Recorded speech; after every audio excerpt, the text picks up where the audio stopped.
Matthew 27. Early in the morning, all the chief priests and the elders of the people came to the decision to put Jesus to death. They bound him, led him away, and handed him over to Pilate the governor. When Judas, who had betrayed him, saw that Jesus was condemned, he was seized with remorse and returned the 30 silver coins to the chief priests and the elders. "I have sinned," he said, "for I have betrayed innocent blood." "What is that to us?" they replied. "That's your responsibility." So Judas threw the money into the temple and left.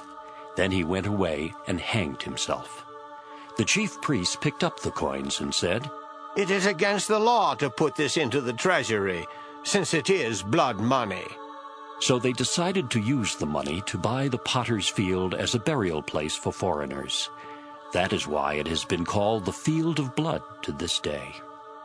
Then what was spoken by Jeremiah the prophet was fulfilled.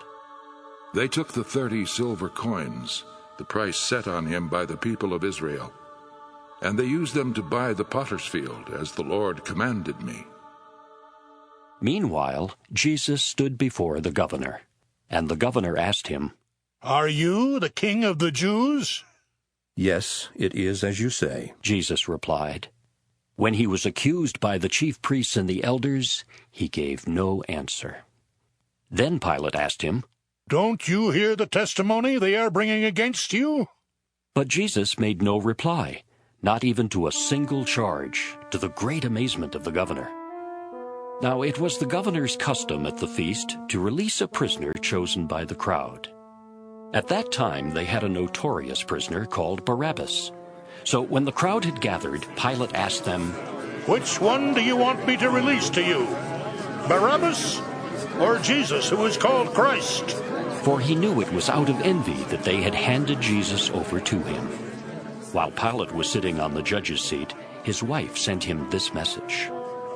"Don't have anything to do with that innocent man, for I have suffered a great deal today in a dream because of him." But the chief priests and the elders persuaded the crowd to ask for Barabbas and to have Jesus executed. "Which of the two do you want me to release to you?" asked the governor. "Barabbas!" They answered. "What shall I do then with Jesus, who is called Christ?" Pilate asked. They all answered, "Crucify him!" "Why? What crime has he committed?" asked Pilate. But they shouted all the louder, "Crucify him!" When Pilate saw that he was getting nowhere, but that instead an uproar was starting, he took water and washed his hands in front of the crowd. "I am innocent of this man's blood," he said. "It is your responsibility." All the people answered, "Let his blood be on us and on our children!" Then he released Barabbas to them, but he had Jesus flogged and handed him over to be crucified. Then the governor's soldiers took Jesus into the praetorium and gathered the whole company of soldiers around him. They stripped him and put a scarlet robe on him, and then twisted together a crown of thorns and set it on his head. They put a staff in his right hand and knelt in front of him and mocked him. "Hail, King of the Jews!" they said. They spit on him and took the staff and struck him on the head again and again. After they had mocked him, they took off the robe and put his own clothes on him. Then they led him away to crucify him. As they were going out, they met a man from Cyrene named Simon, and they forced him to carry the cross. They came to a place called Golgotha, which means the place of the skull. There they offered Jesus wine to drink mixed with gall, but after tasting it, he refused to drink it. When they had crucified him, they divided up his clothes by casting lots, and sitting down, they kept watch over him there. Above his head they placed the written charge against him. "This is Jesus, the King of the Jews." 2 robbers were crucified with him, one on his right and one on his left. Those who passed by hurled insults at him, shaking their heads and saying, "You who are going to Destroy the temple and build it in 3 days. Save yourself. Come down from the cross if you are the Son of God.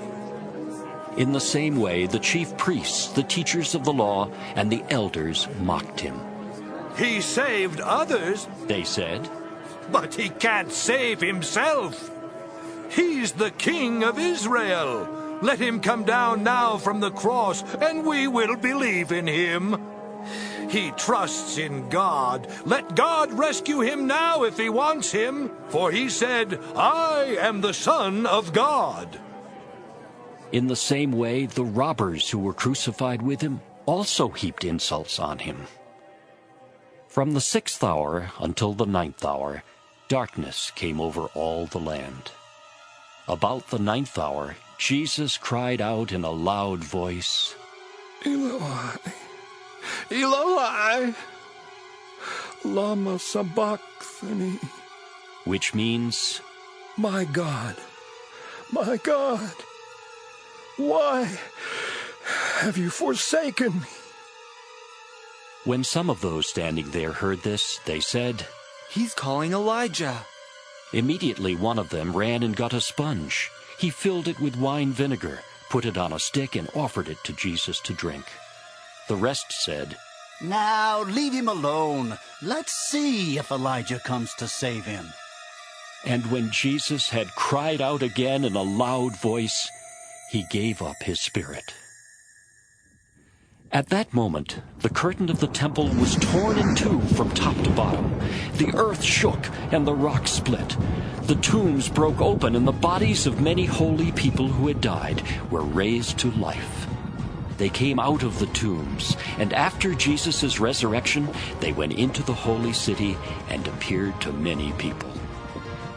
When the centurion and those with him who were guarding Jesus saw the earthquake and all that had happened, they were terrified and exclaimed, Surely he was the Son of God.